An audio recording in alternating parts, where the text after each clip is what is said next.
Sir, ಮೊನ್ನೆ duty receive ಮಾಡ್ಕೊಂಡಿದ್ರು. ನಿನ್ನೆ ಅವರನ್ನ ಸರ್ಕಾರ ಅಮಾನತ್ ಮಾಡಿದ್ರು ಬಳ್ಳಾರಿ ಘಟನೆಗೆ ಸಂಬಂಧಪಟ್ಟಂತೆ. ಅವರು ಕರ್ನಾಟಕದಲ್ಲಿ ಕಾನೂನು ಸುವ್ಯವಸ್ಥೆ ಹದಗೆಟ್ಟಿದೆ. ಇಡೀ ಸರ್ಕಾರ ಕರಪ್ಟ್ ಸರ್ಕಾರ, ಮೋಸದ ಸರ್ಕಾರ. ಇವತ್ತು ಬಳ್ಳಾರಿ ಜನಾರ್ದನ್ ರೆಡ್ಡಿ ಮನೆ ಮೇಲೆ ಗುಂಡಿನ ದಾಳಿ ಏನಾಯಿತು, ಆ ವಿಚಾರಕ್ಕೆ ಸಂಬಂಧಪಟ್ಟಂತೆ ಎಸ್ಪಿ ಅವರಿಗೆ ಪೋಸ್ಟಿಂಗ್ ಆಗಿ ಅವ್ರು ಚಾರ್ಜ್ ತಗೊಂಡಿದ್ದು 2 ಗಂಟೆ ಮುಂಚೆ.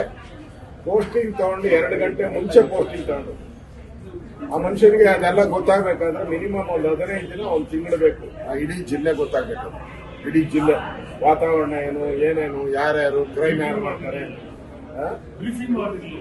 ಮತ್ತೆ ಅಧಿಕಾರಿಗಳು ಬ್ರೀಫಿಂಗ್ ಮಾಡಬೇಕು. ಎಲ್ಲೆಲ್ಲಿ ಏನೇನಾಗುತ್ತೆ, ಏನೇನು, ಇದೆಲ್ಲ ಏನೂ ಇಲ್ಲ ಪಾಪ.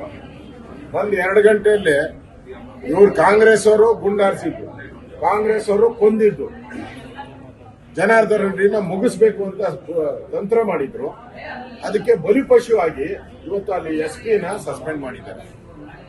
ಯಾವ ರೀತಿ ಇಲ್ಲಿ ಕರ್ನಾಟಕದಲ್ಲಿ ಅಲ್ಲ, ಬೆಂಗಳೂರಲ್ಲಿ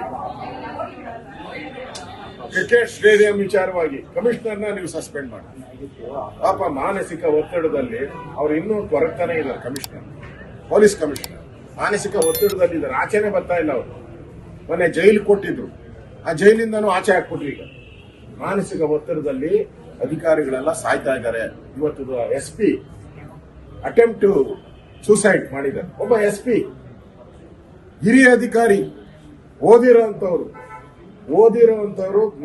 ಜ್ಞಾನವಂತರು, ಅವರೇ ಇಲ್ಲಿ ಬದುಕಕ್ಕಾಗಲ್ಲ ಅಂದ್ರೆ ಈ ರಾಜ್ಯದಲ್ಲಿ ಇನ್ಯಾರು ಬದುಕಕ್ ಸಾಧ್ಯ? ಇದು ಮನೆ ಆಡ ಸರ್ಕಾರ, ಕೊಲೆಗಡಕ ಸರ್ಕಾರ. ಈ ಆತ್ಮಹತ್ಯೆಗೆ ನೇರ ಕಾರಣ ಈ ಸರ್ಕಾರನೇ. ಮುಖ್ಯಮಂತ್ರಿಗೆ ಮಾನ ಮರ್ಯಾದೆ ಇದ್ರೆ ರಾಜೀನಾಮೆ ಕೊಟ್ಟು ಮನೆಗೆ ಹೋಗ್ಬೇಕು. ಅಲ್ಲೊಬ್ಬ ಯಾರೋ ಪ್ರೊಟೆಸ್ಟ್ ಮಾಡಿದ್ಕೆ ಅಧಿಕಾರಿನ ಹೊಡೆಯಕ್ ಹೋಗ್ತಾರೆ ಡ್ಯಾಸ್ ಅಲ್ಲೇ. ಆ ಮನುಷ್ಯ ರಾಜೀನಾಮೆ ಕೊಡಕ್ ಹೋದ. ಆ ಮನುಷ್ಯನ್ ಕರೆದು ಅಪಾಲಜಿ ಕೇಳುದು. ಈಗ ಇದಕ್ಕೇನ್ ಹೇಳ್ತೀರಾ ಸಿದ್ದರಾಮಯ್ಯನವರೇ? ಇದಕ್ಕೇನ್ ಹೇಳ್ತೀರಾ ಕಾಂಗ್ರೆಸ್ ಅವರು?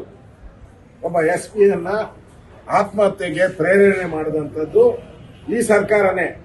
ಇದಕ್ಕೆ ಬೆಲೆ ತೆರಬೇಕಾಗ್ತದೆ. ರಾಜ್ಯದಲ್ಲಿ ಒಂದು ರೀತಿ ಪೊಲೀಸರು ದಂಧೆ ಆಗೋಡಿದೆ. ದುಡ್ಡು ಕೊಡ್ಲಿಲ್ಲ ಅಂದ್ರೆ ಟ್ರಾನ್ಸ್ಫರ್, ದುಡ್ಡು ಕೊಟ್ರೆ ನಿಮ್ಗೆ ಟ್ರಾನ್ಸ್ಫರ್ ಎಲ್ಲಿಗೂ ಮಾಡ್ತೀರಿ. ಇನ್ನೊಂದ್ ಕಡೆ ಅಧಿಕಾರಿಗಳ ಮೇಲೆ ಒತ್ತಡ. ಕಾಂಗ್ರೆಸ್ ಆಫೀಸ್, ಎಲ್ಲಾ ಪೊಲೀಸ್ ಸ್ಟೇಷನ್ ಕಾಂಗ್ರೆಸ್ ಆಫೀಸ್.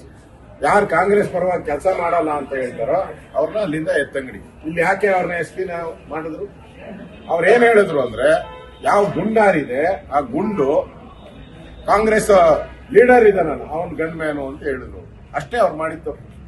ಸತ್ಯ ಹೇಳಿದ್ರು. ಸತ್ಯ ಹೇಳಿದಕ್ಕೋಸ್ಕರ ಅವ್ರನ್ನ ಟ್ರಾನ್ಸ್ಫರ್. ಅವಮಾನ. ಅವ್ರ ಇಡೀ ಕುಟುಂಬ, ಅವರ ಜೊತೆ ಇರುವಂತ ಆಫೀಸರ್ಸ್, IPS ಆಫೀಸರ್ಸ್ ಏನ್ ತಿಳ್ಕೊಂತಾರೆ? ಅವನು ಏನೋ ತಪ್ಪು ಮಾಡಿದ್ದಾರೆ, ಅದಕ್ಕೋಸ್ಕರ ಇವ್ರ ಮೇಲೆ ಶಿಕ್ಷೆ ಆಗಿದೆ ಅಂತ ತಿಳ್ಕೊಂತಾರೆ.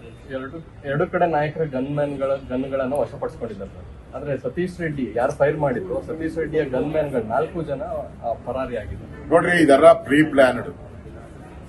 ಈಗ ಎಲ್ಲಾ ಗನ್ಗಳನ್ನ ಸೀಸ್ ಮಾಡಿದ್ಮೇಲೆ ಅವ್ರನ್ನ ಯಾರನ್ನೂ ಆಚೆ ಹೋಗಕ್ ಬಿಡಬಾರ್ದಾಯ್ತು.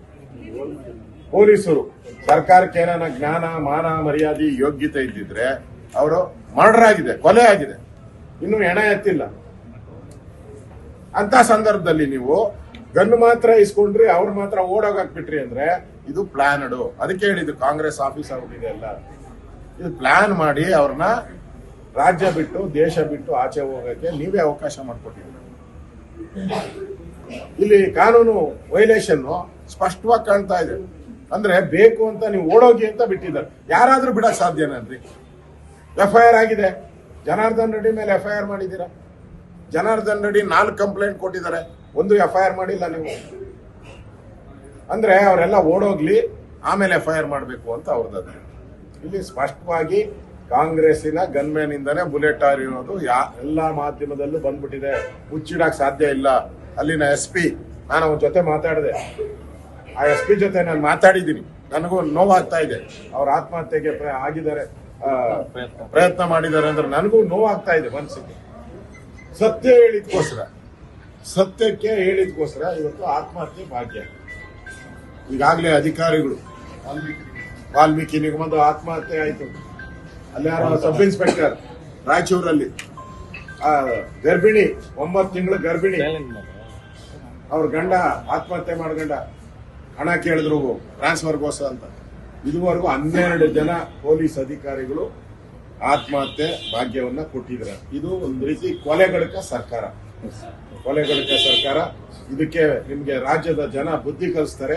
ಒಬ್ಬ ನಿಷ್ಠಾವಂತ ಅಧಿಕಾರಿ ಕೆಲಸ ಮಾಡಕ್ಕೆ ಹೋಗಿ 2 ಗಂಟೆಯಲ್ಲಿ ಅವನ್ನ ಟ್ರಾನ್ಸ್ಫರ್ ಮಾಡಿದ್ದೀರಾ, ಅಮಾನತ್ ಮಾಡಿದ್ದೀರಾ ಅಂತ ಹೇಳಿದ್ರೆ ನಿಮ್ಗೆ ಯೋಗ್ಯತೆ ಎಷ್ಟಿದೆ? ನೀವು 2.5 ವರ್ಷದಿಂದ ಮಂತ್ರಿಗಳಾಗಿದ್ದೀರಲ್ಲ, ನಿಮ್ಮನ್ನ ಅಮಾನತ್ ಯಾಕೆ ಮಾಡಲಿಲ್ಲ? 2.5 ವರ್ಷದಿಂದ ಮುಖ್ಯಮಂತ್ರಿ ಆಗಿದ್ದೀರಾ, 2.5 ವರ್ಷದಿಂದ ಗೃಹ ಸಚಿವರಾಗಿದ್ದೀರಾ, ನಿಮ್ಮನ್ನ ಅಮಾನತ್ ಮಾಡ್ಬೇಕಾಯ್ತಲ್ಲ.